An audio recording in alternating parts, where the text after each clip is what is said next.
Hello dear, आपका इस video के अंदर स्वागत है।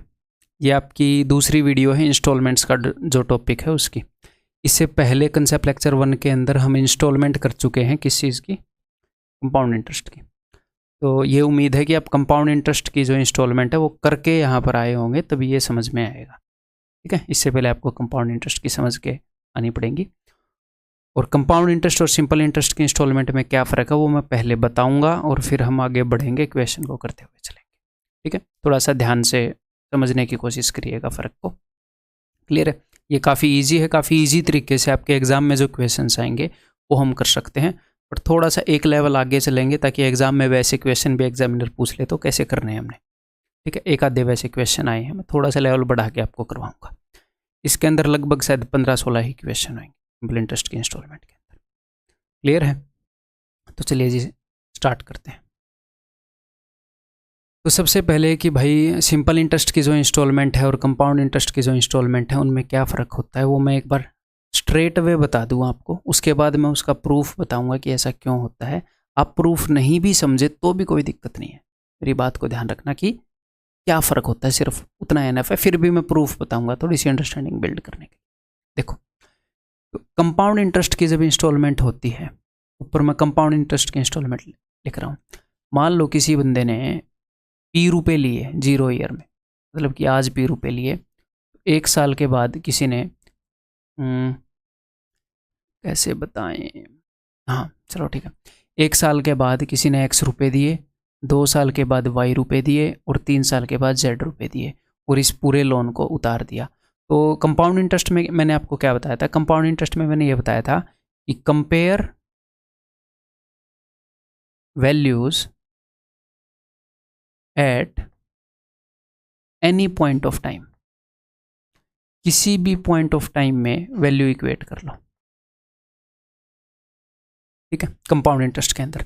लेकिन सिंपल इंटरेस्ट में क्या फ़र्क है? मतलब कंपाउंड इंटरेस्ट में किसी भी टाइम पर वैल्यू इक्वेट कर लो का क्या मतलब है कि सारी वैल्यूज़ को पीछे खींच के ले आओ 0 ईयर्स पर। जब आप 0 ईयर्स पर सारी वैल्यूज़ को खींच कर लाते हो तो प्रिंसिपल की वैल्यू तो आज P ही है, इस P की वैल्यू। जब आप इस X को पीछे खींच के लाते हो, यहाँ पर रेट हम समझने के लिए 10% पर एनम रख लेते हैं। ठीक है, तो जब आप इस x को पीछे खींच के लाओगे तो x की वैल्यू हो जाएगी x इंटू 10/11, y की वैल्यू हो जाएगी y इंटू 10/11 का स्क्वायर और z की वैल्यू हो जाएगी z इंटू 10/11 का, सॉरी z की वैल्यू क्यों हो जाएगी, हाँ z की वैल्यू 3 साल पहले हो जाएगी z इंटू 10/11 का क्यूब। ये हम कंपेयर कर सकते हैं। तो हम हर एक रुपये को 0 साल पर खींच कर ले आए, हम हर एक रुपये को पहले साल पर खींच के लेके जा सकते हैं, वहाँ पर इनकी वैल्यू क्या है, इनका सम इसके बराबर होएगा। लेकिन सिंपल इंटरेस्ट में आप पीछे नहीं आ सकते कभी भी, आप हमेशा आगे जा सकते हैं, कोई भी अमाउंट पीछे नहीं आ सकता। तो अगर हम हमेशा आगे जा सकते हैं तो बताओ कहाँ पर कंपेयर कर सकते हैं? अगर हम 0 ईयर पर कंपेयर करेंगे तो इन सबको पीछे आना पड़ेगा, फर्स्ट ईयर में कंपेयर करेंगे तो इन 2 को पीछे आना पड़ेगा, सेकेंड ईयर में कंपेयर करेंगे तो Z को पीछे आना पड़ेगा, थर्ड ईयर में कंपेयर करेंगे तो सबको आगे जाना पड़ेगा और Z वहीं पर रहेगा। तो हम सिर्फ और सिर्फ लास्ट ईयर में वैल्यूज इक्वेट कर सकते हैं सिंपल इंटरेस्ट में। सिंपल इंटरेस्ट की इंस्टॉलमेंट में ये नहीं है कि कहीं पर भी आ जाओगे, जैसे आप कंपाउंड इंटरेस्ट की इंस्टॉलमेंट में कहीं पर भी वैल्यू कंपेयर कर रहे थे, सिर्फ थर्ड ईयर में। अब आपके दिमाग में आएगा सर ऐसा क्यों होता है, मतलब सिर्फ लास्ट वाले में ही हम क्यों कंपेयर कर सकते हैं? ठीक है, और एक और बात, जब आप सिंपल इंटरेस्ट में वैल्यूज कंपेयर करोगे, मान लो, ध्यान से सुनिएगा, मान लो आप सिंपल इंटरेस्ट में वैल्यूज कंपेयर कर रहे हो तो मैं यहां पर कंपेयर कर सकता हूं। मान लो किसी बंदे ने P रुपये लिए, 1 साल बाद X दिए, दूसरे साल बाद Y दिए, तीसरे साल के बाद उसने Z रुपये दिए, सिंपल इंटरेस्ट से लिया है ब्याज और 3 साल में चुकता कर दिया। तो P की वैल्यू जब आप तीसरे साल पर लेकर जाओगे तो आपको क्या लगता है, आप 3 बार 11/10 गुणा करोगे? 3 बार 11/10 गुणा करोगे? नहीं, 11/10 गुणा क्यों करेंगे? 11/10 गुणा करने का तो मतलब है कंपाउंड इंटरेस्ट लग रहा है, लग कौन सा रहा है, सिंपल इंटरेस्ट। तो भैया रेट ऑफ इंटरेस्ट अगर 10% है तो इसको 3 साल आगे लेके जाना है, तो 3 साल एक्स्ट्रा हम ब्याज लगा रहे हैं इसके ऊपर। तो 1 साल का ब्याज 10%, 3 साल का ब्याज 30%, इसको 30% बढ़ाना पड़ेगा। ये नहीं है कि 3 बार 11/10, वो तो कंपाउंड इंटरेस्ट हो जाएगा। सिंपल इंटरेस्ट से इसकी वैल्यू आगे लेके जानी है, इस x की वैल्यू 2 साल आगे जाएगी, तो यानी कि इसके ऊपर 20% ब्याज लगेगा। 2 साल आगे जा रही है ना, 120/100। ये नहीं है कि आपको एग्जाम में ऐसे सोल्व करने हैं, अभी हम अंडरस्टैंडिंग कर रहे हैं। और y की जो वैल्यू है वो 1 साल आगे जाएगी, तो यानी कि 10% ब्याज लगेगा, तो 11/10 कर सकते हो, 110/100, और z की वैल्यू वही रहेगी। तो ये अंडरस्टैंडिंग है। अब आपके दिमाग में आएगा सर हम मतलब ये क्यों नहीं कर सकते। कंपाउंड इंटरेस्ट में आप ये लिख लो कि compare values only at last year, compare values only at last year, only in last year ठीक रहेगा grammatically, only in last year. Clear है। तो अब आपके दिमाग में आएगा कि सर ऐसा क्यों है। तो सिंपल भाषा में बताऊं तो मान लो ये अगर किसी वैल्यू का 11/10 गुणा है, तो इसको पीछे आते हुए आप 10/11 गुणा कर रहे हो, इसका मतलब क्या है, इसका मतलब ये अमाउंट है, ये क्या है, अमाउंट है किसी चीज़ का। तो सिंपल इंटरेस्ट के अंदर ये अमाउंट नहीं हो सकता, ठीक है, सिंपल इंटरेस्ट के अंदर ये अमाउंट नहीं हो सकता। हर एक जो वैल्यू होती है वो प्रिंसिपल ही होती है, क्योंकि हम ब्याज के ऊपर ब्याज नहीं लगाते। उम्मीद है कि ये बात आपके सिर से गई होगी, सिर के ऊपर से आपके समझ में नहीं आए होगे। दूसरे तरीके से बताता हूँ अभी। देखो, जैसे मान लो किसी ने मेरे से 10,000 रुपये लिए, ये बात समझना इतनी ज़रूरी नहीं है कि इसके बिना काम नहीं चलेगा, बट थोड़ी सी आपकी अंडरस्टैंडिंग बिल्ड हो जाएगी, 4-5 मिनट और लगेंगे। किसी ने मेरे से 10,000 रुपये लिए, उसने 1 साल के बाद 4,000 रुपये मुझे लौटा दिए, तो 2 साल के बाद उसने कुछ और रुपए मुझे दिए और उसने लोन चुकता कर दिया। तो बताओ 2 साल के बाद उसने मुझे कितने रुपए दिए। तो अभी हम देख रहे हैं सिंपल इंटरेस्ट की इंस्टॉलमेंट कैसे काम करती है, और रेट जो है वो है 10% पर एनम। कंपाउंड इंटरेस्ट की इंस्टॉलमेंट होती तो हम कहीं पर भी घीस के, इसको एक्स मान के कहीं पर भी घीस के ले आके कंपेयर कर देते, खींच के लाके बात बन जाती। लेकिन अब ये कैसे काम करती है देखो जरा ध्यान से। तो 10,000 रुपये अगर वो बंदा मुझे 1 साल के बाद लौटाता, तो बताओ टोटल कितने रुपए लौटाता। तो वो मुझे, अगर सारे रुपए लौटाता तो वो मुझे लौटाता 10,000 + 1,000 ना।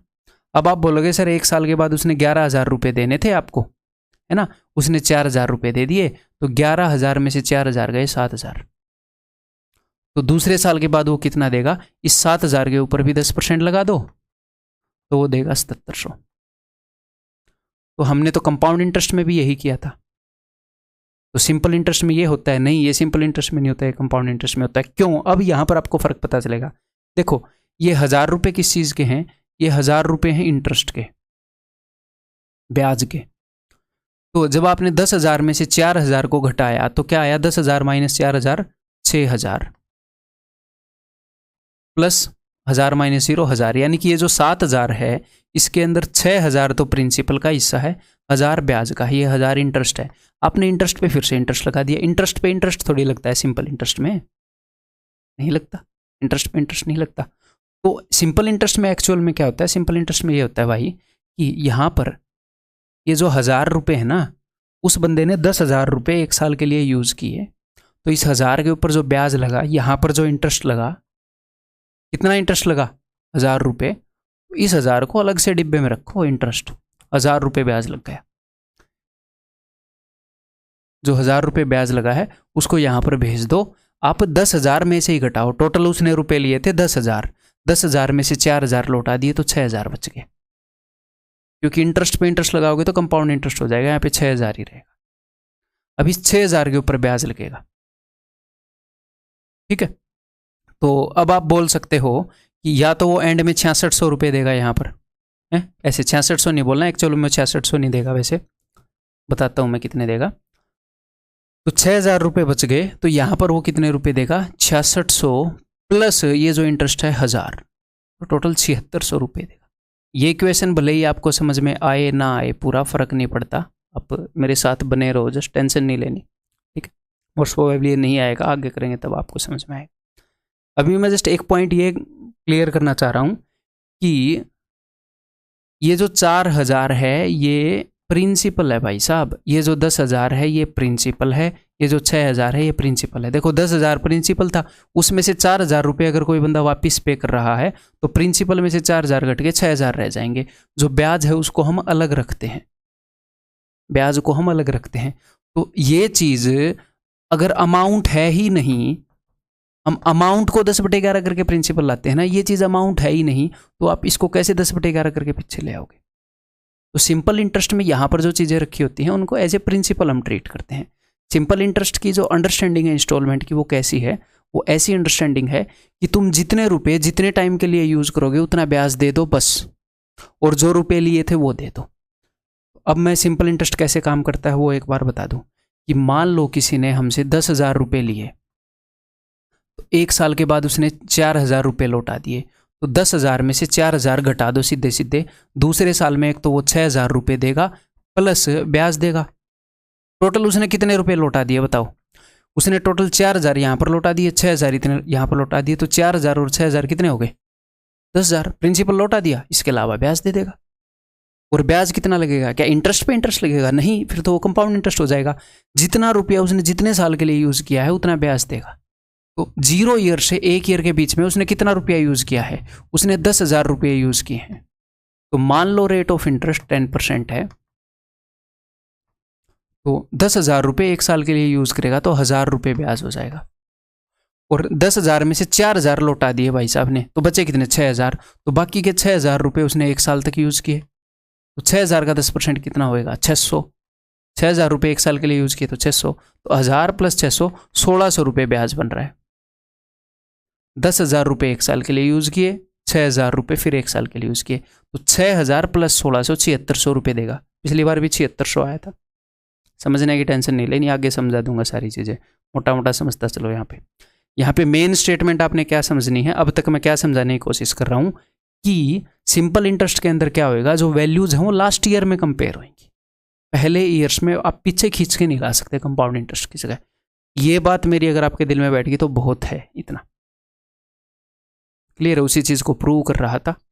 अगली बार जब कोर्स को करोगे तब भी समझ में आ गई ये बात तो भी ठीक है, नहीं समझ में आई तो भी ठीक है। इतनी समझनी ज़रूरी है कि लास्ट ईयर में ही हम कंपेयर कर सकते हैं। और दूसरी बात, सिंपल इंटरेस्ट की इंस्टॉलमेंट में हम ब्याज कैसे लेते हैं? रुपए को जितने टाइम के लिए यूज़ किया उसको एज ए ब्याज आपने लिया, ठीक है। ये नहीं है कि इसको इसमें जोड़ दोगे, ठीक। आगे क्वेश्चन करेंगे तो और अच्छे समझ में आ जाए, ठीक है। तो अब ये क्वेश्चन है, मैं ये चीज़ क्वेश्चन के माध्यम से आपको समझाऊंगा, ठीक है। तो जैसे एग्जामिनर ने यहाँ पर हमें कंडीशन बता दी कि अजय ने इतने रुपए लिए हैं और वो 4 इक्वल एनुअल इंस्टॉलमेंट में पे करेगा, यानी कि 4 साल में 4 इंस्टॉलमेंट देगा, 5% रेट से देगा।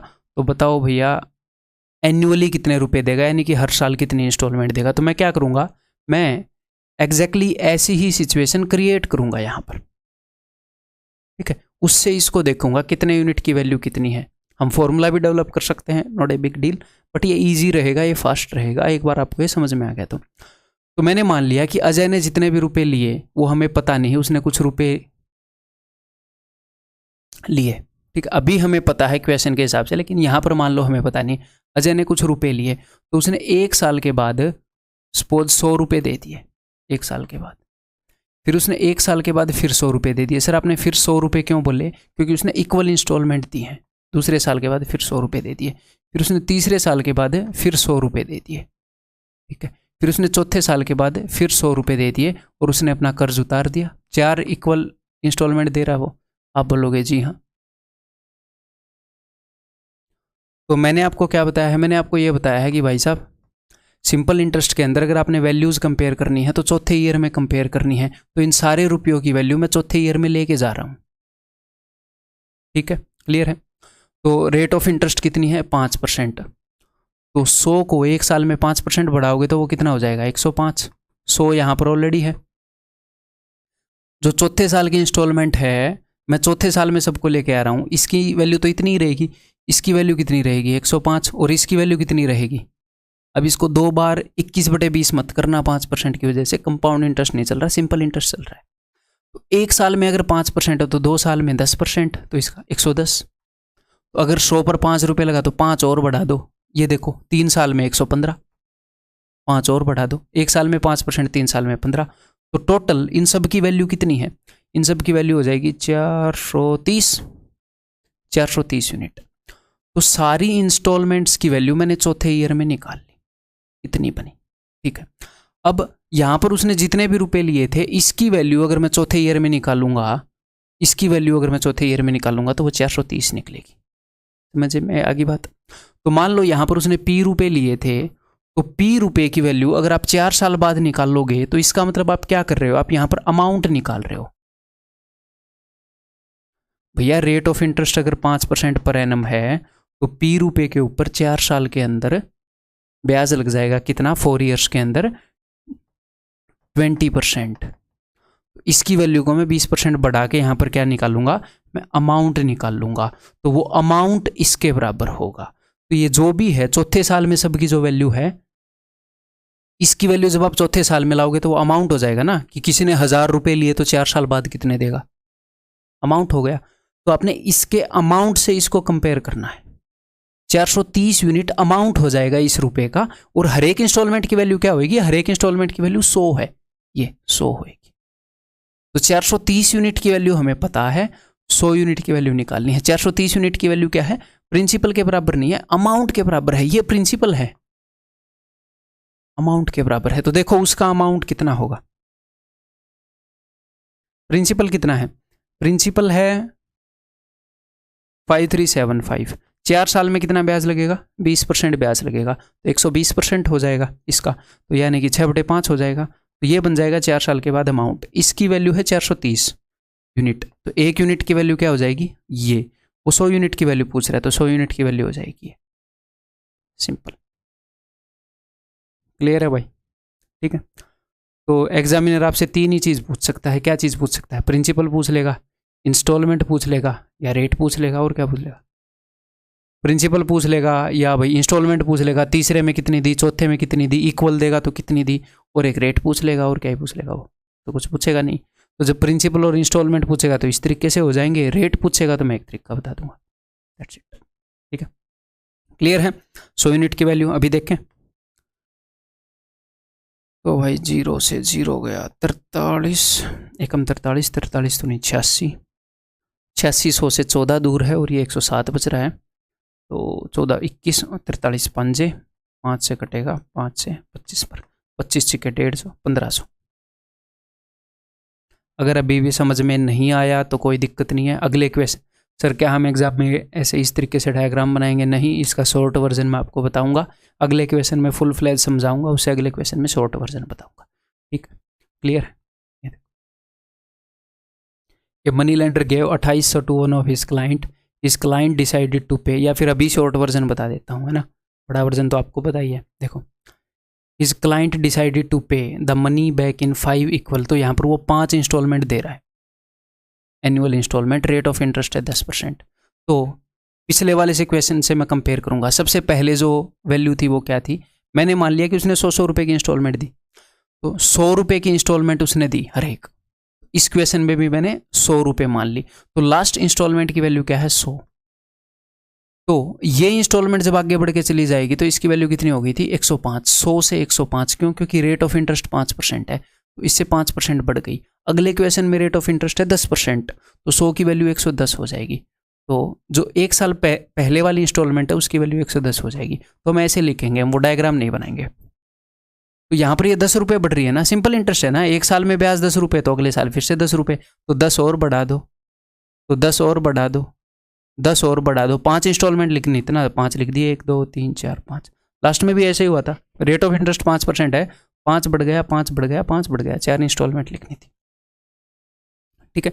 तो हमारी रेट कैसी है कि 100 रुपये पर 10 रुपये ब्याज लग रहा है, तो मैंने 100 मानना, 110, 120, 130, 140, हर एक इंस्टॉलमेंट 100 रुपये के बराबर ही है। ये मत सोचना कि हर एक इंस्टॉलमेंट 100 के बराबर नहीं है, वो ये 5वें साल की इंस्टॉलमेंट है, बस चौथे साल की जो इंस्टॉलमेंट है उसकी वैल्यू 1 साल के बाद 110 हो गई, अदरवाइज वो इंस्टॉलमेंट 100 रुपये की है। मैं 5वें साल में सबकी वैल्यू ला के कंपेयर कर रहा हूँ बस। और किसके साथ कंपेयर करूंगा, जो यहाँ पे अमाउंट बनेगा उसके साथ। तो यहाँ पर टोटल कितना बन गया जी, 600 बन गया, ठीक है। उसका जो अमाउंट है, प्रिंसिपल कितना है 2800, प्रिंसिपल 2800 है, तो अमाउंट कितना बनेगा भैया, अमाउंट से कंपेयर करना है।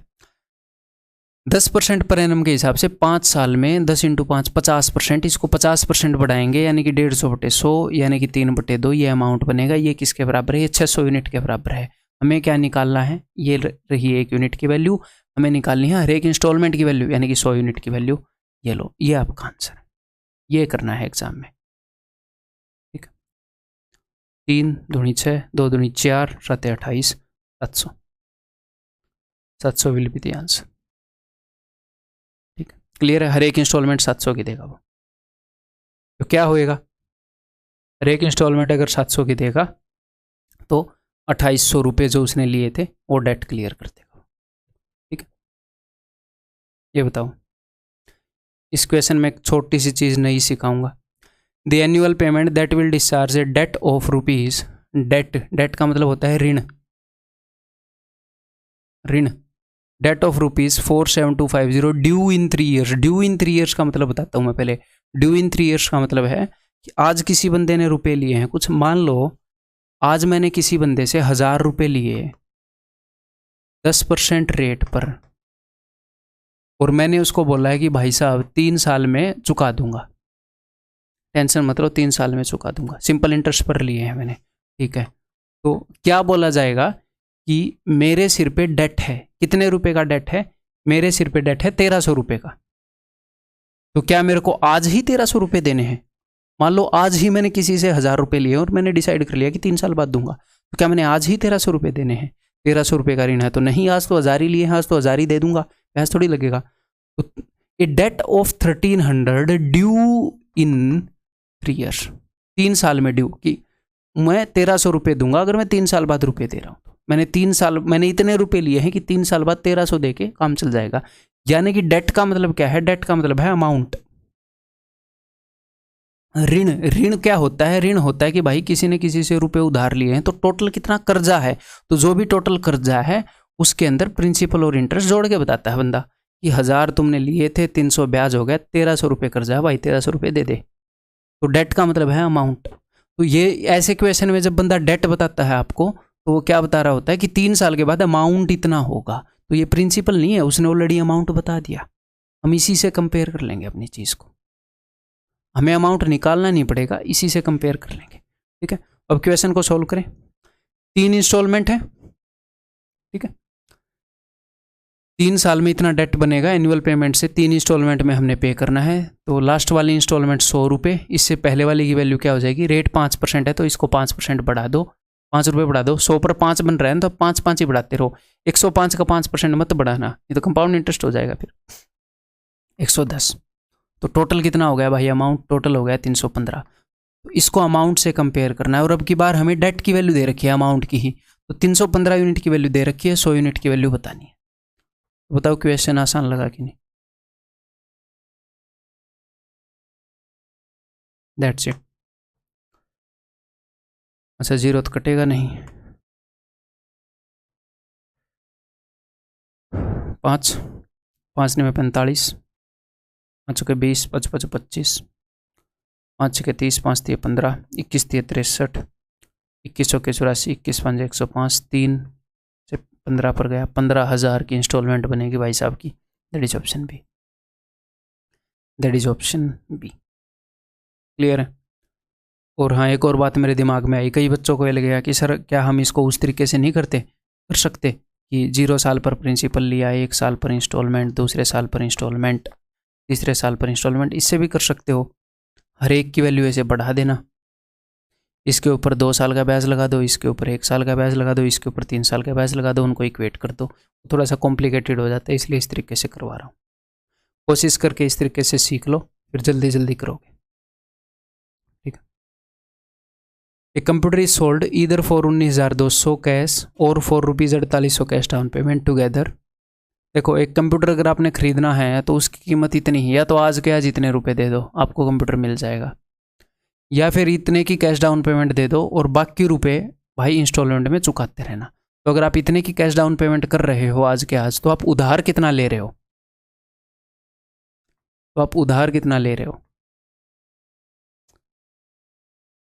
12 में से 8 गए 4, 18 में से 4 गए 14, तो आप 14,400 रुपये का उधार ले रहे हो। इस लोन को आप चुकाओगे 5 इक्वल मंथली इंस्टॉलमेंट में। अगर इंस्टॉलमेंट मंथली जा रही है तो हमारी रेट भी मंथली होगी। ठीक है, if the rate of interest charge is 12% per annum, अगर रेट 12% पर एनम है तो रेट हो जाएगी 1% पर मंथ। 12 महीने के लिए 12%, 1 महीने के लिए 1%। तो पर मंथ रेट से मैं डील करूंगा, क्यों? क्योंकि मंथली इंस्टॉलमेंट है। अगर हाफ ईयरली इंस्टॉलमेंट होती है तो 6 महीने की रेट से डील करते, क्वार्टरली इंस्टॉलमेंट होती है 3 महीने की रेट से डील करते। ठीक है, कोई दिक्कत नहीं है, वो दिक्कत क्या है, मंथली है तो मंथली से डील कर लो, है ना। ठीक है, then the amount of each instalment, तो ये देखो अब 5 इंस्टॉलमेंट है, लास्ट वाली इंस्टॉलमेंट मैंने 100 मान ली, हर एक इंस्टॉलमेंट 100 की होगी। ये वाली आगे जाके ब्याज कितने हिसाब से लग रहा है, 1% पर मंथ, तो इससे 1% ही बढ़ाना, 101, फिर 102, फिर 103, फिर 104, ऐसे 5 इंस्टॉलमेंट लिख लो, 1 2 3 4 5, ये टोटल कितना हो गया, ये हो गया 510। ये अमाउंट के बराबर होएगा 510 यूनिट, हमने 100 यूनिट की वैल्यू निकाल, ठीक है। तो अमाउंट के बराबर जो हमने ये रुपए उधार लिए ना 14,400, 14,400 के ऊपर अमाउंट निकालो, ये प्रिंसिपल है अमाउंट। अमाउंट कितने टाइम में, 5 महीने में, 5 महीने में, 5 मंथली इंस्टॉलमेंट है, तो 1 महीने में 1% ब्याज लग रहा है, 5 महीने में 5%, इसको 5% बढ़ा दो, यानी कि 21/20, ये अमाउंट है। ये किसके बराबर है, 510 यूनिट के। तो 1 यूनिट की वैल्यू कितनी हो जाएगी, इतनी, तो 100 यूनिट की वैल्यू कितनी हो जाएगी, इतनी। That's it. जेट में 2019 में आया हुआ क्वेश्चन, ठीक, क्लियर है। हमने क्या बताना है भाई, नियरेस्ट टू ए रुपी, यानी कि अप्रोक्सीमेट होके आएगा तो बता देंगे, कोई दिक्कत नहीं है। देखो जी,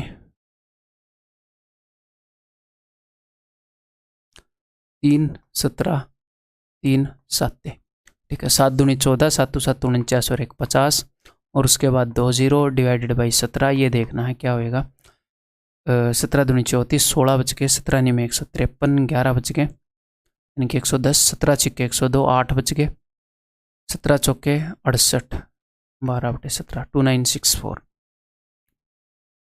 ऑप्शन बी। क्लियर है। वैसे तो 2 और 9 ये 2 डिजिट आते ही हम आंसर कर सकते थे, कि नहीं कर सकते थे। क्लियर है। ये बताओ, अब ये देखता हूँ कितने बंदे बताएंगे, आप कर पाओगे कि नहीं। कर सकते हो, कैपेबिलिटी है, अब तक नॉलेज दे दी है, बट देखता हूँ ठीक निकाल पाओगे कि नहीं। An article is available for ₹2500 cash, 4 rupees 500, अच्छा 4 रुपीज़ 2500 कैश, और या तो 2500 कैश दे दो, या 520 रुपये कैश डाउन पेमेंट दे दो, और बाकी के रुपए आप इंस्टॉलमेंट में चुका दो। तो आप रुपए उधार कितने ले रहे हो, सबसे पहले तो ये बताओ, इसमें से इतने घटा दो, आज ही इतने रुपए पे कर रहे हो, बाकी का लोन ले रहे हो, है ना, वो इंस्टॉलमेंट में पे करोगे, तो 2500 में से 500 गए 2000, 2000 में से 20 गए 1980, आपने 1980 रुपये लिए हैं, ठीक है। 2500 माइनस 520, आपने रुपए लिए हैं 1980, इसको आप पे कर रहे हो, ठीक है। 4 इक्वल मंथली इंस्टॉलमेंट है, तो रेट भी मंथली होगी, तो 25% पर एनम। तो अगर हम सालाना रेट देखें हैं तो 1/4 फ्रैक्शन यूज़ हो रही है, तो मंथली के लिए क्या यूज़ होएगी, ये 12 महीने की है, मंथली के लिए फ्रैक्शन यूज़ होएगी 1/48, तो 48 के ऊपर 1 रुपया ब्याज लगेगा। 48 के ऊपर कितना ब्याज लगेगा, 1 रुपया। तो मैं हर एक इंस्टॉलमेंट को 100 रुपये की मानता था, तो आपको 100 रुपये की माननी ज़रूरी नहीं है, क्यों, क्योंकि यहाँ पर अगर आप 100 रुपये की मानोगे तो उसका 1/48 निकालना मुश्किल हो जाएगा। तो 100 रुपये की मानना कोई वो थोड़ी है, संविधान में थोड़ी लिख रखा है, 48 रुपये की मान लेंगे हर एक इंस्टॉलमेंट को, क्यों, क्योंकि उसको 48 से डिवाइड करना ईजी रहेगा। तो मैंने क्या किया, मैंने 48 की इंस्टॉलमेंट मान ली, तो लास्ट वाली इंस्टॉलमेंट की वैल्यू कितनी है भाई, 48। 1 महीने बाद मंथली इंस्टॉलमेंट है, हर महीने में 48 के ऊपर 1 रुपये ब्याज लग रहा है, 49, मैं आपको डिस्प्ले करके दिखा देता हूँ, 48 48, तीसरे महीने के बाद उसने फिर 48 की इंस्टॉलमेंट दी, फिर 48 रुपये दिए, फिर 48 रुपये दिए। मैं क्या कह रहा हूँ, ब्याज लगने की स्पीड ये है कि 48 रुपये के ऊपर 1 रुपया लगता है, तो इस इंस्टॉलमेंट की वैल्यू यहाँ पर हो जाएगी 1 महीने के बाद 49, इसकी हो जाएगी 48 पर 1 रुपये ब्याज लग रहा है 1 महीने में, तो 2 महीने में लगेगा 2 रुपये, यानी कि 50, इसकी वैल्यू 51, इसकी वैल्यू 52, ऐसे हो जाएगा, ठीक है। तो हमें बार बार ये बनाने की जरूरत है नहीं, ऐसे ही कर सकते हैं थोड़ी सी प्रैक्टिस के बाद। 5 वैल्यू, कितनी इंस्टॉलमेंट है, 4 है ना, मैंने 5 बना दी थी, कोई दिक्कत नहीं है, 4 ही लिखनी है, 48 49 50 51, 1 रुपये का ब्याज लग रहा है ना, ठीक है। तो कितनी होगी भाई, 9 और 1 10 और 8 18, 1 5 और 5 10 और 8 198। तो 198 से कंपेयर कर दोगे अमाउंट को और 48 की वैल्यू बता दोगे, इंस्टॉलमेंट की वैल्यू आ जाएगी। ठीक है, तो इसका अमाउंट निकालना है। इसका अमाउंट कितना होगा भाई, अब देखो जो हमारी इंस्टॉलमेंट है, सॉरी जो हमारी रेट है उसमें महीने की रेट है 1/48, और यहां पर कितने महीने की बात हो रही है, इसका अमाउंट निकालना है टोटल कितने महीने के बाद, 4 महीने के बाद। 4 इक्वल मंथली इंस्टॉलमेंट दी हैं। स्टार्टिंग में 1980 रुपये लिए थे, 4 महीने में पे किए थे इंस्टॉलमेंट में, तो इसका अमाउंट निकालना है 4 महीने के बाद। तो 1 महीने में 1/48 ब्याज लग रहा है, तो 4 महीने में 1/12, तो इसके ऊपर 1/12, 12 के ऊपर 1 रुपये ब्याज, यानी कि 13/12 गुना हो जाएगा इसका अमाउंट निकालने के लिए। 13/12 ये इसका अमाउंट है। तो ये 198 यूनिट की वैल्यू है, ये 1 यूनिट की वैल्यू है, और बतानी है 48 यूनिट की वैल्यू। ये लो, ये 48 यूनिट की वैल्यू है। 13 चौके 52 520। ठीक है, क्लियर है भाई। कितनी आ जाएगी किस्त, 520 रुपये।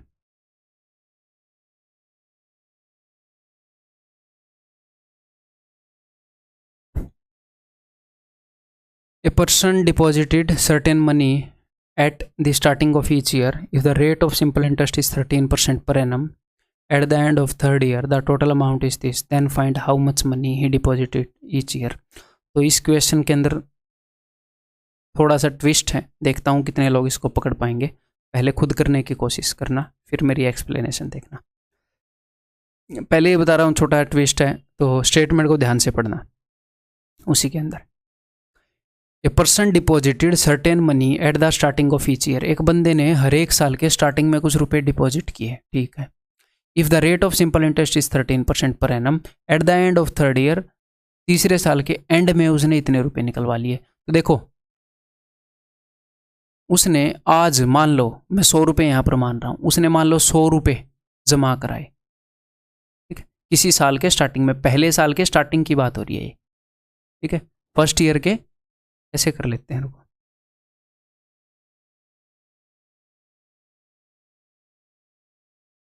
एक साल हो गया, 2 साल हो गए, 3 साल हो गए। देखो ये फर्स्ट ईयर है, ये पूरा, ये पहला साल है, ये दूसरा साल है। मान लो दूसरा साल यहाँ से स्टार्ट हो गया यहाँ तक गया, ये तीसरा साल है यहाँ से स्टार्ट होकर यहाँ तक गया।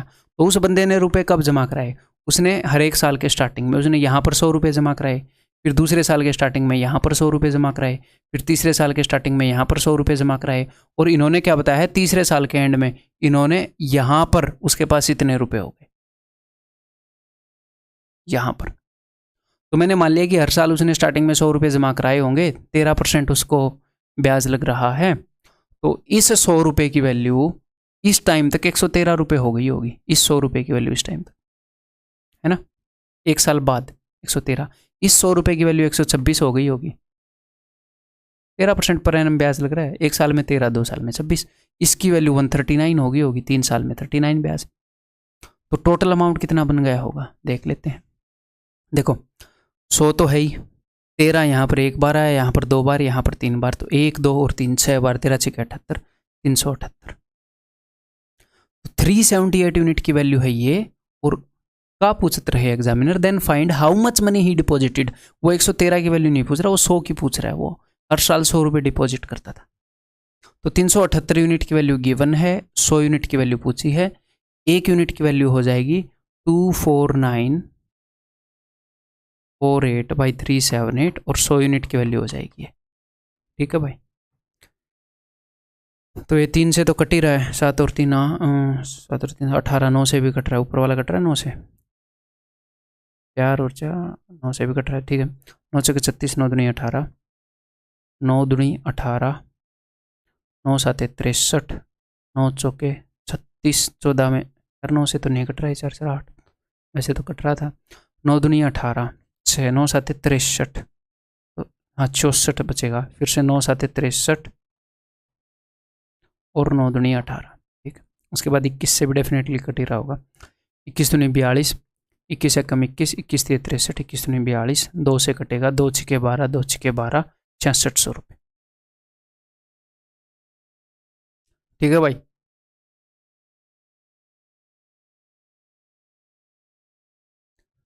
ये देखो, ये कैसा क्वेश्चन है, उसने यहाँ पर रेट पूछ ली है, तो इसको मैं आपको बताने वाला हूँ कि कैसे होगा। ठीक है, पहले करने की कोशिश कर लो तो भी कोई दिक्कत नहीं है, मेरे से समझ लो तो भी कोई दिक्कत नहीं है। उसके बाद अगला क्वेश्चन रेट वाला आएगा, वो खुद करने की कोशिश करना। ठीक है, तो जैसे उसने रेट पूछ ली तो हम कैसे करेंगे, तो मैंने आपको क्या बताया है कि सिंपल इंटरेस्ट की जो इंस्टॉलमेंट है, सिंपल इंटरेस्ट की जो इंस्टॉलमेंट है उसमें ब्याज कैसे लगता है, आपने जितने रुपए जितने टाइम के लिए यूज़ किए उतना ब्याज लगता है। 1 साल के लिए जितने रुपए यूज़ किए उसका ब्याज दे दो, 1 साल के लिए जितने रुपए यूज़ किए उसका ब्याज दे। तो मैं समझाता हूँ मैं कह क्या रहा हूँ। A sum of ₹10 is lent with simple interest. तो सिंपल इंटरेस्ट के इंस्टॉलमेंट में आप टोटल पता है कितने रुपए देते हो, मैंने स्टार्टिंग में समझाया था कि प्रिंसिपल प्लस जो ब्याज लगा, और ब्याज कितना लगता है, जितने रुपए जितने टाइम के लिए यूज़ किए। कंपाउंड इंटरेस्ट होता है, नहीं सिंपल इंटरेस्ट होता है, तो हम इजीली ब्याज भी कैलकुलेट कर सकते हैं।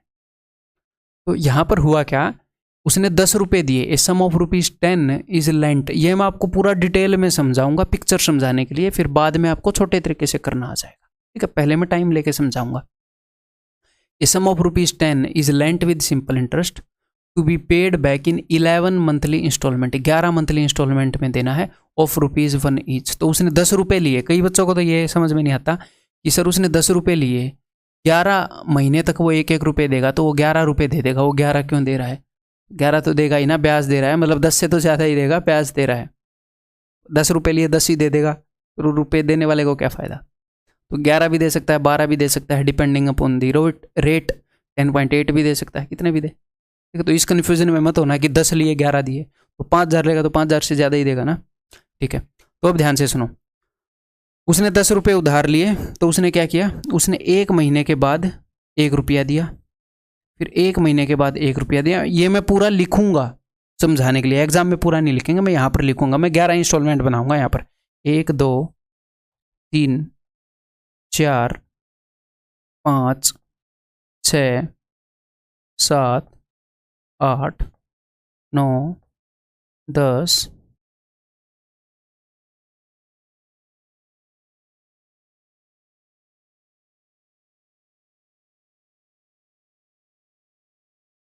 1 2 3 4 5 6 7 8 9 10 11। उसने 1-1 महीने के बाद 1-1 रुपया दे दिया। तो मुझे एक बात बताओ, यहाँ पर उसने कितने रुपए लिए थे, यहाँ पर उसने लिए थे भाई साहब 10 रुपये। क्लियर है,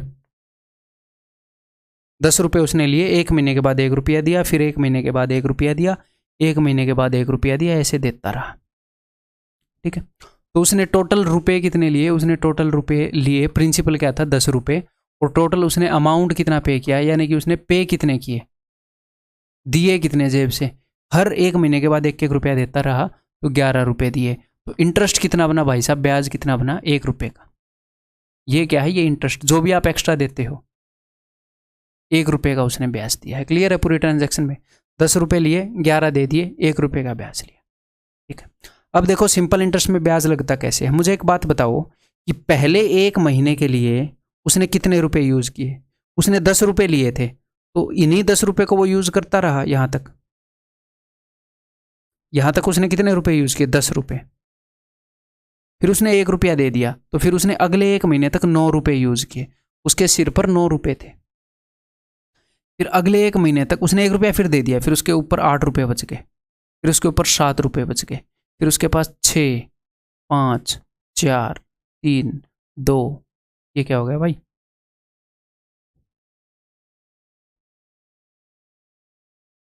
ऐसे तो गड़बड़ हो जाएगी। अगर मैं 10 रुपये से चल रहा हूँ, तो उसने पहले 1 महीने 10 रुपये भरते। ठीक है, 10 के बाद 9 के बाद 8 के बाद, तो ऐसे तो 1 के बाद तो 1 आ जाएगा। डायग्राम ठीक क्यों नहीं बना, मैं एक बार ये देखता हूँ।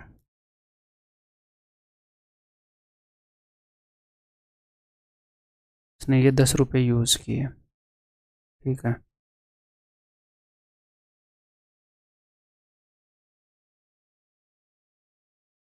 Let me think. 10 रुपये यहाँ पर उसने लिए, उसने 1 महीने तक यूज़ किए, फिर 1 रुपया दे दिया, तो उसके सिर पर 9 रुपये बच गए। ठीक है, फिर 8 रुपये बच गए। तो ऐसे तो हर एक बार क्या होएगा, इस प्रिंसिपल से ही यहाँ पर कुछ ब्याज लगा, यहाँ पर कुछ ब्याज लगा, यहाँ पर कुछ ब्याज लगा, उसको इस कारण उसको 11 रुपये देने पड़े। तो इसका मतलब क्या हुआ, देखो हाँ समझ गया मैं मामला क्या हुआ। देखो ये जो 1 रुपये एक्स्ट्रा ब्याज है ना, ये यहाँ पर दिख रहा है। बताता हूँ मैं उसको क्यों देना पड़ा। उसने 10 रुपये लिए, तो उसने 1 महीने तक 10 रुपये यूज़ किए, तो यहाँ पर कुछ इंटरेस्ट बना होगा। मान लो इसको आपको एग्जाम में ऐसे सोल्व नहीं करना, तो आप बस मेरे साथ बने रहो, दिमाग में ये चीज़ें मत लाना कि अरे ये क्या हो रहा है। Instalment on first, interest on first instalment,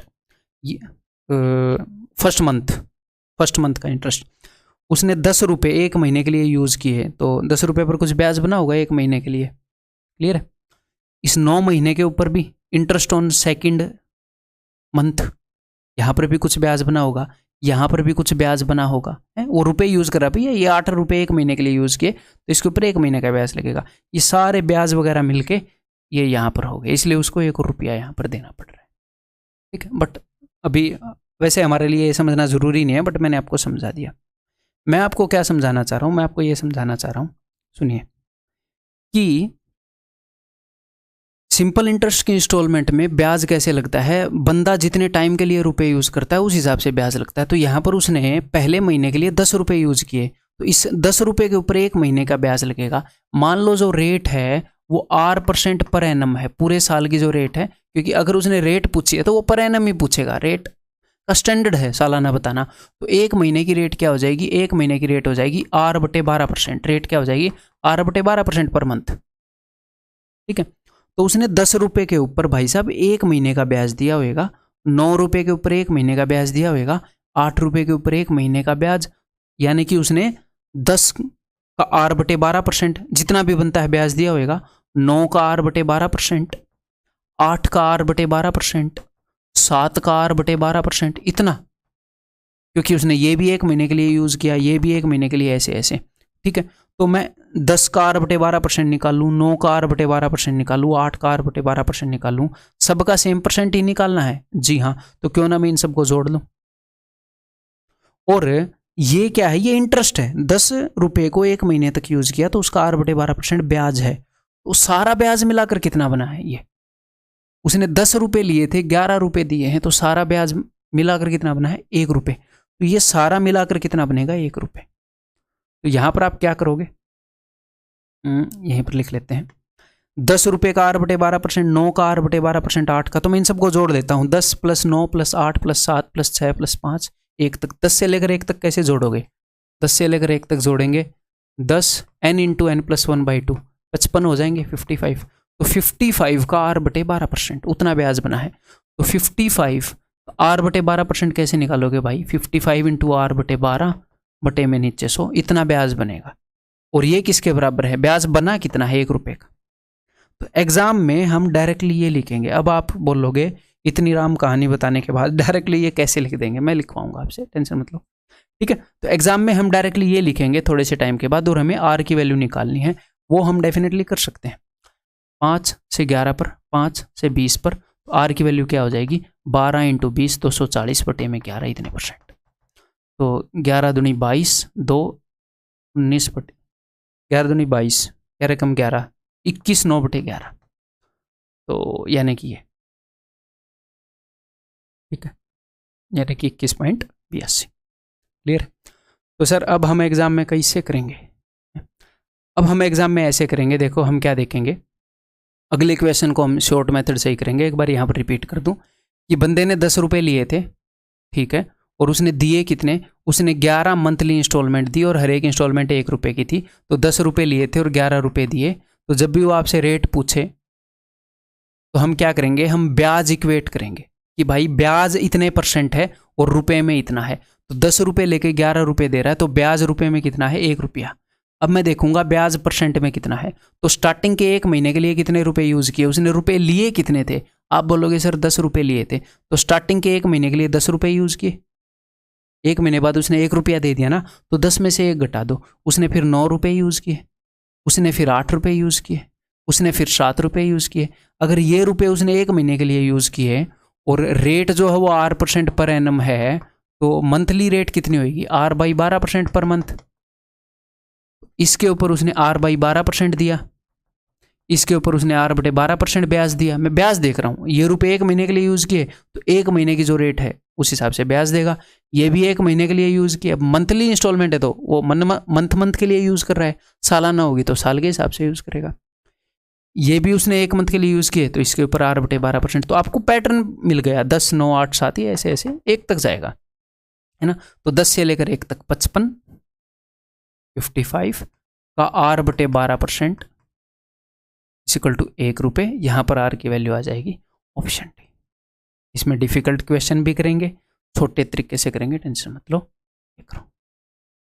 इसकी कोशिश करिए जी इसको करने की। The market price of refrigerator is ₹10,000 if it is available on A cash down payment of ₹2,000। तो 10,000 रुपये रेट है, तो ये कैसे अवेलेबल है कि भैया 2,000 रुपये की कैश डाउन पेमेंट कर दो। तो 10,000 में से 2,000 आपने दे दिए, तो आपने उधार कितने रुपए लिए? 10 - 2 8,000। आपने 8,000 रुपये उधार लिए, ठीक है। फिर क्या हुआ? एंड 9 मंथली इंस्टॉलमेंट ऑफ ₹1,000, और आपने 9 इंस्टॉलमेंट दी मंथली, कितने की? 1,000 रुपये की। तो आपने टोटल कितने रुपए दे दिए? 9 इंस्टॉलमेंट दी, हर एक इंस्टॉलमेंट 1,000 की, तो 9 × 1,000 9,000 रुपये दे दिए। लिए थे 8,000, टोटल कितने दे दिए? 9,000। तो इंटरेस्ट कितना बना है भाई साहब? 1,000 रुपये। अब मैं यही इंटरेस्ट के साथ इक्वेट करूंगा कि इंटरेस्ट बना कैसे है। मैंने रेट मान लिया R% पर एनम, ये चल रही है मंथली, तो मंथली रेट कितनी हो जाएगी? R/12% पर मंथ रेट है ना, R/12% पर मंथ। तो देखो उसने स्टार्टिंग में कितने रुपए लिए? 8,000 लिए। उसने 8,000 रुपये लिए, 1 महीने के बाद उसने 1,000 रुपये दिए थे। 1 महीने के बाद 1,000 रुपये, फिर 1 महीने के बाद 1,000 रुपये, ऐसे वो दे रहा है, ठीक है। तो स्टार्टिंग के 1 महीने तक उसने कितने यूज़ किए? आप बोलोगे सर 8,000। अगले 1 महीने तक उसने 1,000 दे दिए, उसने कितने यूज़ किए? 7,000। अगले 1 महीने तक उसने कितने यूज़ किए? 6,000। पैटर्न पता लग रहा है? जब तक ये 1,000 पे जाएगा उसके बाद खत्म होंगे। हर 1 महीने 1,000 रुपये दे रहा है, ठीक है। तो 8 + 7 + 6 + 5 1 तक, 8 से लेकर 1 तक कैसे जाओगे? n × 1 + 2 + 3 up to n is equal to n × n + 1/2। ऐसे ही 1 + 2 + 3 up to 8 is equal to 8 × 9/2। 2 चौके 8, 9 चौके 36। हज़ारों में बात चल रही है तो 36,000। तो 8,000 के ऊपर R/12%, 7,000 के ऊपर R/12%, 6,000 के ऊपर R/12%। तो मैं इन सबको जोड़ लेता हूँ कि कितने का R/12%। तो 8, 7, 6, 5, 4 1 तक जाओगे तो टोटल 36 निकला अपना। तो 36,000 के ऊपर R/12% ये ब्याज बना है, ठीक है। समझ में आ गई बात? इसको फॉर्मूले से मैं करा सकता हूँ, बट बिलीव मी इसकी थोड़ी सी प्रैक्टिस के बाद ये फास्ट होएगा आपका उससे, ठीक है। इसीलिए ओवरऑल मैं फास्ट की तरफ चल रहा हूँ। 12 × 3 = 36, ठीक है। 0 से 0 कट जाएगी, तो रेट इज इक्वल टू 100/3। 100/3 का मतलब क्या है भाई? 33.33, यानी कि ऑप्शन डी। क्लियर है? ये देखो, mobile can be purchased on cash payment of ₹1500, but the same mobile can also be purchased on the cash down payment of ₹350। मतलब इतने की कैश डाउन पेमेंट। मोबाइल या तो 1,500 रुपये दे दो, आपका हो जाएगा, है? या फिर 350 रुपये की कैश डाउन पेमेंट कर दो, तो फिर बाकी का लोन हो गया, है? बाकी रुपए इंस्टॉलमेंट के हिसाब से दोगे। तो कितने रुपए का लोन हो गया भाई? टोटल हो गया 1,150 का, है ना। 1,150 रुपये 3 इक्वल मंथली इंस्टॉलमेंट में पे कर दो, कोई दिक्कत नहीं है। तो 1,150 रुपये लिए हैं, और पे कौन कर रहा है? पे कितने कर रहा है? 3 इक्वल मंथली इंस्टॉलमेंट 400 रुपये की, तो 400 होती है 1,200 रुपये। तो ब्याज कितना बना भाई? 50 रुपये ब्याज बन गया। 50 रुपीज़ इंटरेस्ट, 50 रुपीज़ ब्याज। तो अब मैं यही देखूंगा ये 50 रुपये ब्याज कैसे बना, किस चीज़ का कितने % हुआ। तो स्टार्टिंग में कितने रुपए लिए? स्टार्टिंग में रुपए लिए 1,150, ठीक है। तो 1,150, फिर 1 महीने के बाद कितने रुपए दे दिए? 400। फिर दूसरे महीने कितने रुपए दे दिए? 400। फिर तीसरे महीने कितने रुपए दे दिए? 400, ठीक है। रेट कितनी है? R% per annum. मंथ की रेट कितनी होगी? R/12%, ठीक है। तो पहले 1 महीने तक कितने यूज़ किए भाई साहब, 1150 रुपये यूज़ किए, और 1 महीने के बाद 400 रुपये दे दिए। तो 1150 में से 400 गए, दूसरे महीने के लिए कितने यूज़ किए, 1150 में है 400 घटा देना, 750 रुपये। इसके ऊपर ब्याज लगा 1 महीने का, फिर 750 में से 400 गए, कितने यूज़ किए उसने, 350। 350 के ऊपर कुछ ब्याज लगा। ठीक है, तो देखो 1 महीने तक इतना रुपया उसके पास था, तो इसका R/12%, फिर इसका R/12% है। अगले 1 महीने तक 400 लौटा दिए, 750 ही बचे, फिर इसका R/12%। तो इन सबको जोड़ दो, तो 1100, इसको जोड़ देते पहले, 700 और 300 1000, और 50 50 100, 1100 और 1100 2200, 2250 का R/12%, R/12 गुणा में 1/100, 30% निकालते हो तो 30/100 करते हो ना, ये वही 100 है, इस इक्वल टू जो भी ब्याज लगा है, ब्याज कितना लगा है, 50 रुपये। इन सब के ऊपर ब्याज लग के जो ब्याज बना वो ओवरऑल 50 रुपये बन गया। ठीक है, ये हम निकाल रहे होंगे। ये एक मतलब कैलकुलेटिव टाइप का क्वेश्चन हो गया ये, क्यों, क्योंकि क्या है, इंस्टॉलमेंट तो भले ही इक्वल हैं, यहाँ पर अमाउंट अलग अलग बच रहा है। वैसे इसको हम फॉर्मूले से भी कर सकते हैं, बट एक ही तरीके से मैं आपको सिखाना चाह रहा हूँ कि बिना वजह कन्फ्यूज ना हो जाए। ठीक है, तो देखते हैं भाई आर की वैल्यू क्या होगी। 0 0 5 चौके पाँचों पाँचों, ठीक है, तो 15 थी 45, 12 और 10 से 120 बनता है, 15 8 120, 80 उधर चला जाएगा। R इज इक्वल टू 80/3, यानी कि 26 2/3%। That is option D.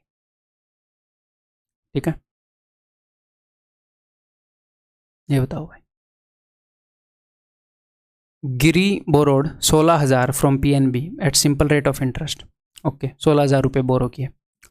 After 3 years 16,000 लिए उसने, 3 साल के बाद ही पेड ₹7,000 रुपीज़ उसने दे दिए। Okay, and at the end of 7 years, और 7 साल के बाद उसने कितने रुपए दे दिए, 12,570 to repay the loan. What is the rate of interest charge by the bank. तो बैंक ने जो रेट ऑफ इंटरेस्ट चार्ज किया है वो कितना है, मैंने मान लिया कि 8% पर एनम। तो बिकॉज उसने रेट पूछा है और इंस्टॉलमेंट का क्वेश्चन है सिंपल इंटरेस्ट का, तो फिर अब हम इसी तरीके से करेंगे कि भैया ब्याज कितने लगा और ब्याज कहाँ कहाँ पर लगा। तो देखो स्टार्टिंग के 3 ईयर्स के लिए, ये 0 ईयर्स की सिचुएशन है, उसने जब ये रुपए लिए, इसे 3 साल बाद उसने दिए, तो पहले 3 साल तक कितने रुपए यूज किए उसने, 16,000 रुपये यूज किए उसने, एक भी रुपया दिया नहीं था। फिर उसने 7,000 दिए थे, तो 16,000 में से 7,000 गए कितने, 9,000, फिर उसने 9,000 रुपये यूज किए यहाँ पर। ठीक है, तो स्टार्टिंग में 16,000 रुपये उसने कितने टाइम के लिए यूज किए, उसने 3 ईयर के लिए यूज किए, और 1 साल का रेट है 8%, 1 साल का ब्याज कितना है 8%, तो उसने 3 साल तक यूज किए, तो 3 साल का ब्याज कितना होगा 3R%। और यहां पर 4 साल तक, ये 3 साल बाद की सिचुएशन है, 7 साल बाद की, तो 4 साल का गैप है, 4 साल तक उसने 9,000 रुपये यूज किए, तो 9,000 के ऊपर ब्याज लगा होगा, तो 9,000 के ऊपर कितना ब्याज लगा 4R%। ठीक है, और ओवरऑल ब्याज कितना लगा, तो उसने रुपए लिए कितने थे, उसने रुपए लिए थे 16,000, और उसने टोटल दिए कितने, उसने टोटल दिए 12 और 7 19,570। तो ब्याज कितना लगा भाई साहब, तो ब्याज लगा है 3,570। तो ये 3,570 है, ये किसके बराबर है, ये बराबर है किसके, 16,000 के 3R% के और 9,000 के 4R% के। मुझे एक बात बताओ, 16,000 का 3R% निकाल लो, या फिर ध्यान से सुनिएगा, पहले ही मैं बता चुका हूँ, उसको 3 गुना कर दो, या 16 थी 48,000 का R% निकाल लो, सेम ही बात है। 9,000 का 4R% निकाल लो, उसको 4 गुना, इस 4 को ऊपर भेज दो, इनको गुणा ही होना है तो यहाँ से वहाँ भेज दो। जैसे मान लो आपने ऐसे करना है कि भैया 30 × 10 है, तो इस 30 से 2 निकाल के उधर भेज दो, क्या ही दिक्कत है। मान लो यहाँ पर 15 बच गया है, 2 और वहाँ भेज दिया 20, तो बात तो ये क्या नहीं है, 300 ही आना है। तो ब्याज निकालने के लिए प्रिंसिपल और रेट की तो गुणा ही होनी है। ठीक है, तो 16 थी 48,000 का R% और 9 चौके 36,000 का R%, तो 48,000 एंड 36,000 टोटल कितना हो गया, 70 और 14 84,000। 84,000 का R%, इतना टोटल ब्याज लगेगा जो इसके बराबर है। तो 84,000 का 1% कितना है ये, R% कितना होगा, दिस इंटू आर, आर की वैल्यू आ जाएगी। कट रहा है या नहीं, 21 चौके 84, 21 से कम 21, तो बचेगा 14, 21 7 147, तो आर की वैल्यू हो जाएगी 17/4, 4 चौके 16, 4.25 ना, हाँ 4.25%, दैट इज ऑप्शन है। ठीक है, क्लियर है भाई। थोड़े से ये जो क्वेश्चन है ये एग्जाम से थोड़े से हमारे हटके हैं, तो मैं क्यों लेके आया हूँ, क्योंकि इनकी जो अंडरस्टैंडिंग है, इस टाइप के क्वेश्चन परसेंटेज में आ जाते हैं तो इनकी अंडरस्टैंडिंग काम आएगी अपने, इसलिए मैं लेके आया हूँ। ये आपको करने चाहिए, ये आपको समझ में आने चाहिए है? इस टाइप के क्वेश्चन खास इंस्टॉलमेंट में नहीं आते हैं, बट ये आपको समझ में आने चाहिए, ये इंटरेस्ट के अंदर आ जाते हैं। Ankit borrowed ₹15,000 from bank and return ₹6500 after 6 years. After 10 years from starting, he returned this and settled his account. What was the rate of interest? ठीक है, तो अंकित ने कितने रुपए लिए, अंकित ने रुपए लिए 15,000, ठीक है, एंड रिटर्न 6500 आफ्टर 6 years, तो 6 साल के बाद उसने कितने रुपए दे दिए, 6500 दे दिए, और 10 साल के बाद उसने कितने रुपए दे दिए, उसने 13,460 दे दिए, और उसका अकाउंट सेटल हो गया, यानी कि ये दोनों इंस्टॉलमेंट देने के बाद उसने इतने रुपए चुकता कर दिए। ठीक है, तो मुझे एक बात बताओ, उसने एज ए ब्याज कितने रुपए दिए, उसने लिए थे 15,000, और उसने टोटल दिए कितने हैं, उसने दिए हैं 13 और 6 19,960 ना, 19,960, तो उसने एज ए ब्याज कितने रुपए दिए, उसने एज ए ब्याज दिए हैं 4960। तो ये 4960 जो उसने रुपए दिए हैं, ये उसने क्यों दिए हैं, क्योंकि उसने रुपए यूज किए हैं। तो देखते हैं कितने कितने टाइम के लिए यूज किए हैं। जो हमारी रेट है उसको मैंने मान लिया R% पर एनम, तो उसने स्टार्टिंग में कितने रुपए यूज किए, उसने 15,000 रुपये 6 साल तक यूज किए, 6 साल तक उसने 1 रुपया नहीं लौटाया, तो उसने स्टार्टिंग के 6 ईयर के लिए 15,000 रुपये यूज किए। तो हर साल की रेट है R%, तो 6 साल में ब्याज लगेगा 6R%, तो उसको 6R% ब्याज लगेगा। उसके बाद कुछ गड़बड़ की है क्या उसने, नहीं ठीक है, नॉर्मल, उसने कुछ चेंज नहीं किया, मैं सोचा कुछ चेंज किया होगा। तो फिर 15,000 में से 6500 उसने दे दिए, फिर बाकी बचे हुए कितने रुपए बचे, उसके कितने रुपए वो यूज कर रहा था, तो 15,000 में से 6,000 गए, 9,000 में से 500 गए, 8500, वो 8500 रुपये यूज कर रहा था। 15,000 माइनस ये मैंने कर दिया, 8500 रुपये यूज करता रहा 6 साल से 10 साल तक, 4 साल तक, तो यहाँ पर उसको ब्याज लगेगा 4R%, तो कोई दिक्कत नहीं है। इसका 6R% निकाल लो, या फिर इस 6 को इस 6 को ऊपर भेज दो, इसका R% निकाल लो, इस 4 को ऊपर भेज दो, इसका R% निकाल लो। ऐसे मैं क्यों कर रहा हूँ, ताकि हम इनको ऐड कर पाएँ, इसका R%, इसका R%, तो इनको ऐड करते हैं भाई। 15 छिके 90, ये कितना है, 15,000 है, ये 90,000 हो गया, 90,000, इसका डबल 17 का डबल 34, ये 34,000, 90 + 34 120, 90 + 34 124,000, इसका R% का R% इतना ब्याज लगेगा। इसका 1% कितना है, इतना 1240, R% कितना होगा, इतना 1240 का 4 गुना है ना, 1248, हाँ जी, R की वैल्यू क्या आ जाएगी 4, दैट्स इट। अभी धीरे धीरे दिमाग खुल रहा है, इक्वेशन समझ में आ रहे हैं। ये देखो, a man borrowed a sum of 10,000 from bank at simple interest. After 2 years he paid ₹3,000 and at the end of 5th year he paid rupees, अच्छा उसने 2 साल के बाद ये दिया, 5th year के बाद ये दिया, and at the end of 7th year he paid rupees this and cleared all his dues. Find the rate of simple interest। ठीक है, उसने स्टार्टिंग में कितने रुपए लिए, उसने स्टार्टिंग में रुपए लिए जी 10,000, उसने 2 साल के बाद 3,000 दिए, ठीक है कोई दिक्कत नहीं है, and at the end of 5th year 5वें साल के बाद उसने दिए 2,500, ठीक है, और 7वें साल के बाद उसने दिए 6,720, ठीक है। तो हम देख लेंगे उसने ओवरऑल ब्याज कितना दिया और कितने रुपए के ऊपर कितने कितने टाइम तक उसने ब्याज दिया। जो रेट है वो हम मान लेते हैं जी R% पर है, ठीक है। तो टोटल ब्याज कितना दिया, उसने 10,000 लिए थे, टोटल पे कितना किया ये देख लो, एक बार देख लेते हैं जी।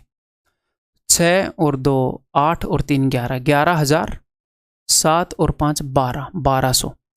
तो 11,000 और 1,000, 12,220। उसने नेट जो रुपए पे किए हैं वो 12,220 पे किए हैं। उसने 10,000 रुपये लिए थे, तो उसको इंटरेस्ट कितना पड़ा? 2,220।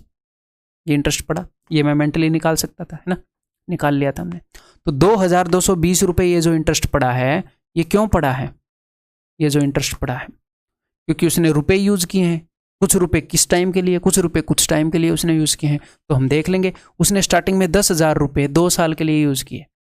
10,000 रुपये के ऊपर 2R%, हर साल R% लग रहा है। 3,000 लौटा दिए तो बच गए कितने? 7,000 रुपये। 7,000 रुपये उसने 3 साल के लिए यूज किए, 2 साल से 5 साल के बीच में, तो इसके ऊपर 3R%। 7,000 में से फिर 2,500 लौटा दिए, तो ये 2,500 घटाओ, तो इसमें से 2 गए 5, 4500। 4500 रुपये उसने यूज किए भाई साहब 2 साल के लिए, तो इसके ऊपर 2R%। ठीक है, तो ठीक है जी, इनको ऊपर भेज देते हैं। 10,000 का 2R% निकाल लो, या फिर 20,000 का R%, 3 को ऊपर भेज देते हैं। 10 और 2 20,000 का R%, 7 दूनी 14,000 का R%, सॉरी 7 तिये 21,000 का R%, इस 2 को ऊपर भेज दिया, 9,000 का R%। तो इन सबको जोड़ दूं, 7 तिये 21 और 9 30, 30 और 20 50, 50,000 का R%। तो 50,000 का 1% कितना होगा भाई? ब्याज इतना है 50,000 का R%। 50,000 का 1% कितना होगा? वो होएगा ये 500। तो R% कितना होगा? 1% इंटू R। ये हो गया 222/50 is equal to R into 2 कर देते हैं, तो 40, तो अच्छा 2 0 आएंगी, 4.44%। अब इसको कई बंदे ये लिख देंगे भाई, जो 4/9 होता है ये होता है 4.444, जो इन्फिनिटी तक हो, हम वैसे लिख लेते हैं 4.44। ये एग्जैक्टली क्या आया है? ये एग्जैक्टली 4.44 आया है, बटे में 9 करने के कारण नहीं आया। ये वाला है, इसको ऊपर नीचे 4 से गुणा करोगे तो 444/100। ऑप्शन ए होएगा, ये नहीं होएगा। ठीक है, ये देखो, an amount of rupees 12,000 was borrowed at simple interest, ठीक है, at some interest rate, okay. After 4 months 6,000 more was added, तो 12,000 रुपये बोरो किए गए, ठीक है, at simple interest at some interest rate. After 4 month, 4 महीने के बाद 6,000 रुपये और ऐड कर दिए, तो ये रुपये सिर्फ 4 मंथ के लिए यूज़ किए, और 4 महीने के बाद 6,000 और रुपये ऐड कर दिए, यानी कि 18,000 रुपये टोटल हो गए। उधार 12,000 तो पहले ही थे, 6,000 रुपये और ऐड कर दिए गए। And the rate of interest on the total principal was doubled against the previous rate, ठीक है। तो ये सिर्फ 12,000 रुपये, वैसे इन क्वेश्चन को हम अलग फॉर्मेट से कर सकते थे ना, हम ऐसे कर सकते हैं कि 12,000, ये एंड वाले क्वेश्चन, 12,000 रुपये 4 मंथ के लिए यूज़ हुए, फिर 6,000 और ऐड कर दिए, 18,000 रुपये। यहाँ पर रेट लग रहा है R% के हिसाब से, यहाँ पर रेट है 2R%, है ना, रेट डबल्ड है। And the rate of interest on the total principal was doubled, ठीक है। At the end of the year rupees 2800 was paid, तो ये 8 महीने के लिए यूज़ किए गए, ठीक है। तो ओवरऑल जो इंटरेस्ट लगा है वो इतना लगा है 2800, ठीक है। तो देख लेते हैं जी, तो देखो R% जो है वो पर एनम है रेट, R% पर एनम, यानी कि 12 मंथ्स के लिए R% लग रहा है। तो यहाँ पर 4 मंथ्स के लिए मैं R/3 भी कर सकता हूँ, लेकिन मैं एक काम करना चाहता हूँ, मैं क्या करूँ, मैं ऊपर से 3 छीन के इसको दे दूँ, तो यहाँ पर 12 महीने हो जाएंगे। तो ऊपर से 3 छीना तो 3 चौके 12, हम कर सकते हैं इधर उधर शिफ्ट, कैलकुलेशन सेम ही रहेगी। तो 12,000 के ऊपर 4 मंथ का ब्याज निकाल लो, या 4,000 के ऊपर 12 मंथ का, तो यहाँ पर R% लग जाएगा। फिर मैंने 12 मंथ क्यों किया था कि R% लग जाए, तो 4,000 का R%, यहाँ पर इतना ब्याज लगेगा।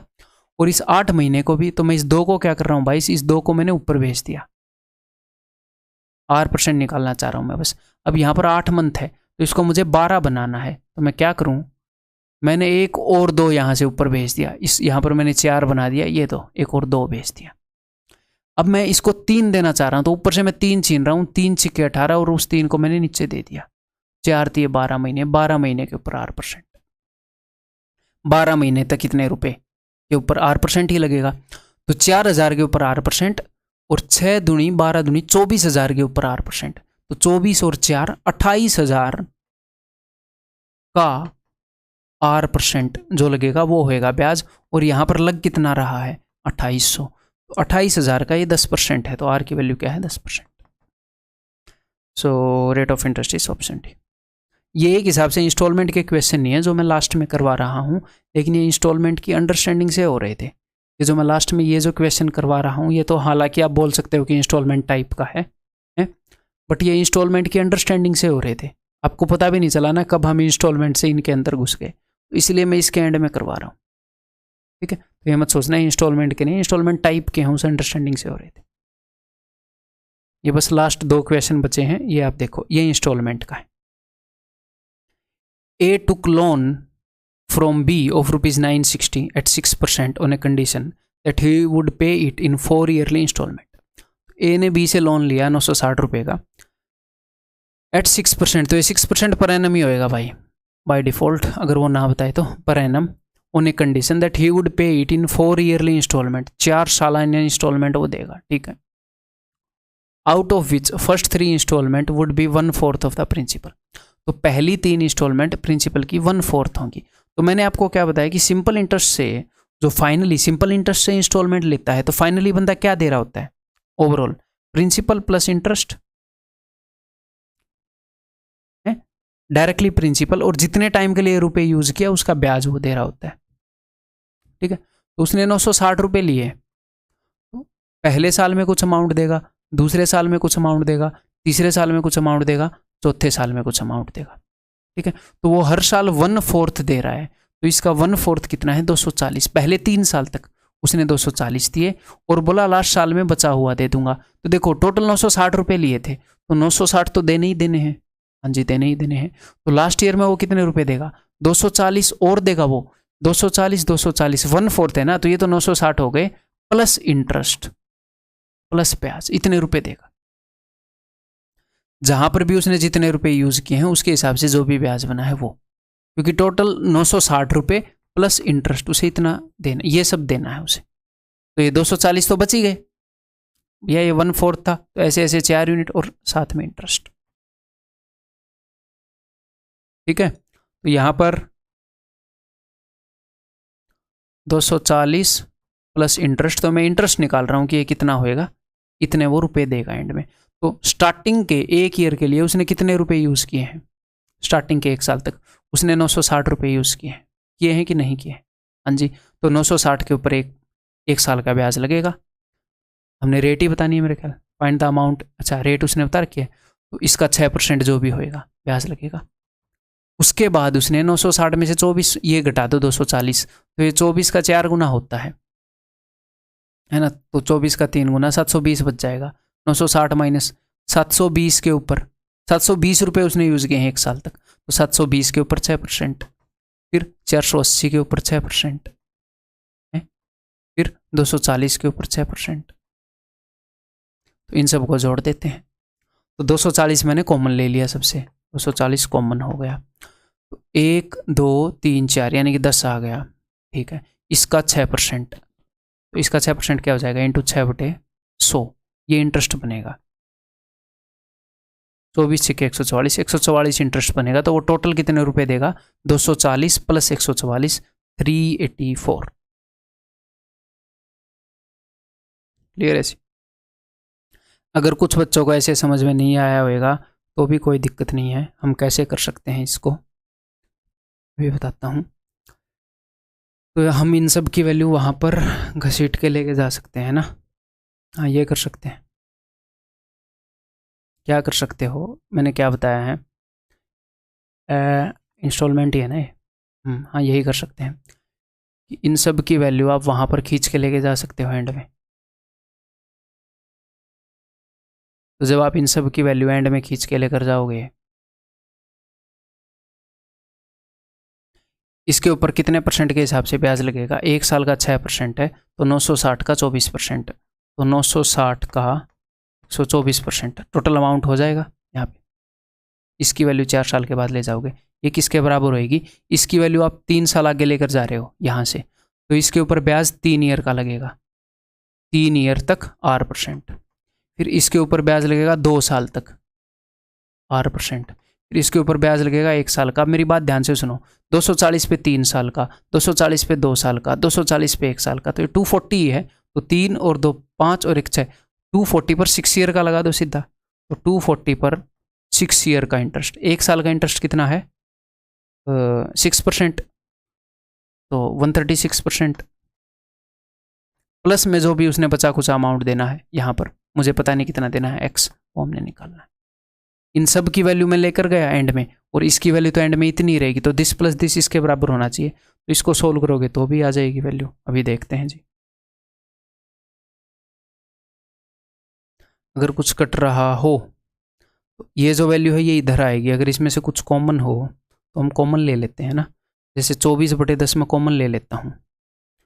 24/10 मैंने कॉमन ले लिया, तो यहाँ पर क्या बचेगा 4 × 124, 4 × 124 496 माइनस 136।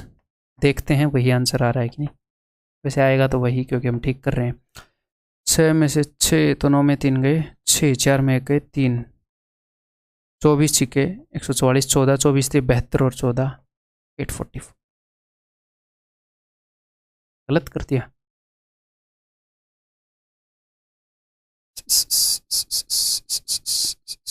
496 24/10, यार ये तो गड़बड़ हो जाएगी। देखते हैं क्यों गलत हुआ। तो 4 साल तक हमने 24% कर लिया है ना, 124/100। इसके ऊपर मैंने 3 साल, इसको 3 साल ले गए, 3 2 और 1, 3 2 5 और 1 6, 6 ईयर से 6 240 का, ठीक है। x की वैल्यू वहाँ पे रह ही गई। तो हमने 24/10 अगर हमने कॉमन लिया तो 24 चौके 96, 400, ठीक है, और ये हो गया 136, 360। एक बार यहाँ पर भी मुझे सोचना पड़ेगा यार, कहाँ पर गड़बड़ हुई, कंसेप्चुअली गड़बड़ हो गई। 960 रुपये लिए 6% पर, पहली 3 इंस्टॉलमेंट 1/4 होगी, तो लास्ट की इंस्टॉलमेंट क्या होगी।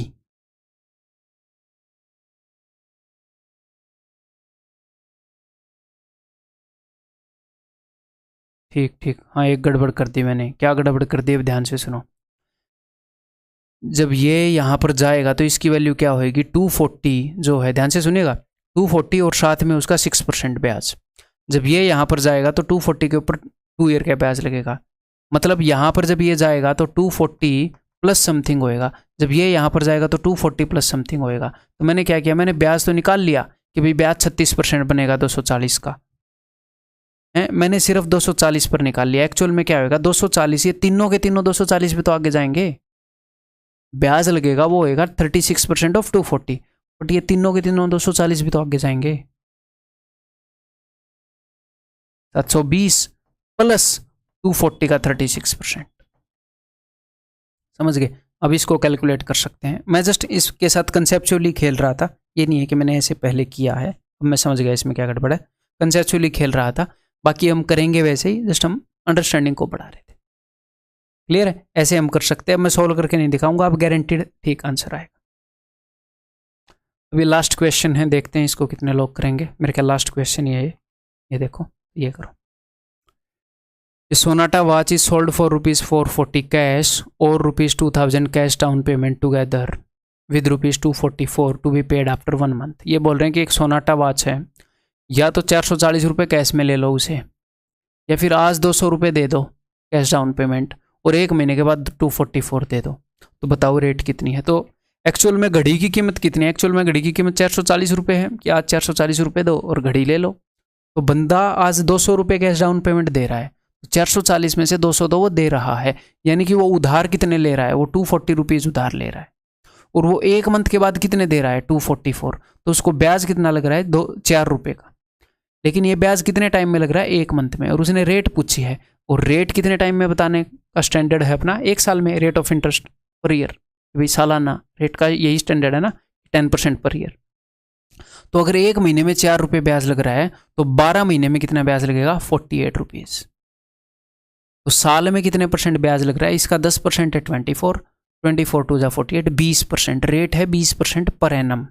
हमने पर मंथ की नहीं बतानी, ये गलत हो जाएगा अगर आपने पर मंथ की बता दी तो। क्लियर है जी?